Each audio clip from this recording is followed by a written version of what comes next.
Most people get this confused. Most people confuse investing with speculation. Investing is very different from speculation. It's both buying and selling assets. And yes, the time horizons might be slightly different. But what's actually the main difference between the two is that with investing, you're simply just allocating your wealth to different asset classes. You just want to get exposure to the asset class. With speculation, you're actually trying to actively beat the market. So when you're buying, say, an S&P 500 ETF, and you're trying to hold this maybe up until retirement, then that's obviously true investing. Or if you're buying a house that you want to live in by yourself, right? And you're not necessarily thinking about selling that house ever potentially, and that's investing. But if you're buying an asset with the intention to at some point sell this for higher later down the road, then you're speculating. Now, why is it so important to make this distinction? It's important because with investing, you just want to get the mirror of the market. You don't want to necessarily outperform the market. You don't want to necessarily be smarter than the average market participant. With speculation, that's different. With speculation, you have to be better informed than the average, right? If you want to buy an asset low, somebody has to sell it for you too low. If you want to sell it high, somebody else has to buy it from you for high. So if you're selling an asset for high, that person that buys it from you thinks the asset will further appreciate. But you don't necessarily think so. So it's opinion versus opinion. And if your opinion has more weight, as in you are better informed, then you can beat the market long term. But that's the difference, right? You have to put in a very different kind of mindset in both of those two things. If you're investing, you're simply just trying to have a balanced portfolio. You've already got quite a bit of wealth. You're simply just trying to reduce the volatility of your wealth.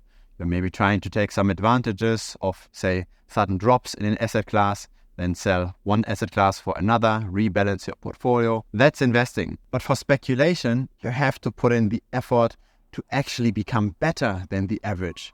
You suddenly have to learn about the market. You suddenly have to understand the market. You have to understand what's driving demand and supply. And you have to have better metrics than others to buy low and sell high. So investing is simply just an approach of wealth preservation, potentially slow growth. You're already somewhat happy with where you are. Speculation and active trading is not that. With speculation, you are not happy where you are. You want to grow as quickly as possible. You want to earn against the market as quickly as possible, as much as possible. And so because it's fundamentally required to be better than the average in speculation, you have to put in more effort than the average person, right? You need to have a better network than the average person.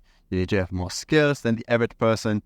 You have to follow the news more than the average person. You have to put in not just money, but also a lot of time. And that in turn means if you have to be much better than average, and probably just being in the top 40 or 30% isn't even enough, because wealth concentrates in just a few hands, right? There's a very uneven distribution of returns. The winners take most. So if you want to make money with speculation, you probably have to be at least among the top 10%.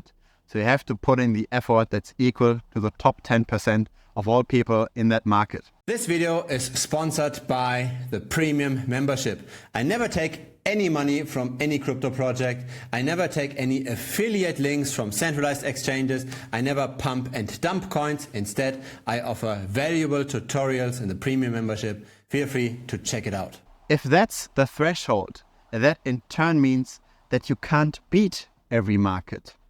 Right? That in turn means it's impossible to be the best at buying property low and property high, and the same for crypto, and the same for stocks, the same for precious metals, right? You can't be in the top 10% of every single market. Yet, it makes sense to be invested in all of those markets because we want to have that diversified portfolio. So the way I approach this is I picked my market that I try to outperform, and that's crypto. I don't try to outperform, say, the stock market. Thus, I don't own many individual stocks. I don't even try to beat the stock market. The stock market is so competitive. There's so many very professional hedge funds with all kinds of tools. It's very hard to compete there. In the crypto market, it's much less competitive, right? There is way more easy money, way more people that aren't as informed. So beating the crypto market, I believe, is easier than beating the stock market or beating the currency market. And so what I'm doing is When I invest, when I simply just allocate my wealth, when I simply just want to balance out my portfolio, I'm trying to buy the typical asset in that market. So for precious metals, that would be gold, right? For stocks, it might be the S&P 500 ETF or the Nasdaq 100 ETF. For property, it might be the typical flat in the city center, right? Something that's very, very easy to rent out, something that's very easy to also liquidate if needed. So I'm not trying to beat property, right? I'm not trying to pick that single house far out from the city center that might be undervalued, that might make sense to maybe renovate a little bit and get, 10% instant return on that renovation when flipping. I don't try to do all of those things because there are people that do this full time, right? And I'm not sure if I can compete with that. I think it's better to be full-time in crypto, right? Because it's a softer market, it's easier competition. And so that's why it's so important to be crystal clear in one's mind to think about what are we actually currently doing when we are buying or selling this asset. Are we buying this because we want to hold this over the next 10, 20 years and because we simply just want to get exposure to the market? Or are we buying this because we try to time the market? If the second is the case and we're buying with the intention to sell later for higher because we think we are early, for example, then that's active speculation. And then you have to have a very strong reason why you believe that you are earlier than others. Where is your edge coming from? Where do you have more information than others? Why is it you that should be winning? Why are you in the top 10% and not in the majority 90 or 80% that tend to lose? What have you done differently to differentiate yourself in that market where you're actively speculating in? I think it's a strong mistake trying to beat every single market. So there's a lot of people that actively speculate on altcoins, but they also have different kinds of stocks, and they're also interested in house flipping and might do that, trying all of those things at the same time, not becoming part of the top 10% in any of those markets.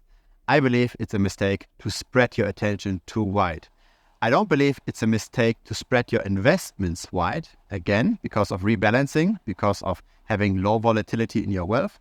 But for the cash cow, right, for the thing where you're beating the market, I believe it's the best to do the active speculation with only one potentially very soft market, at least a market where you are very certain that you are better informed than the others, that you are better skilled than the others.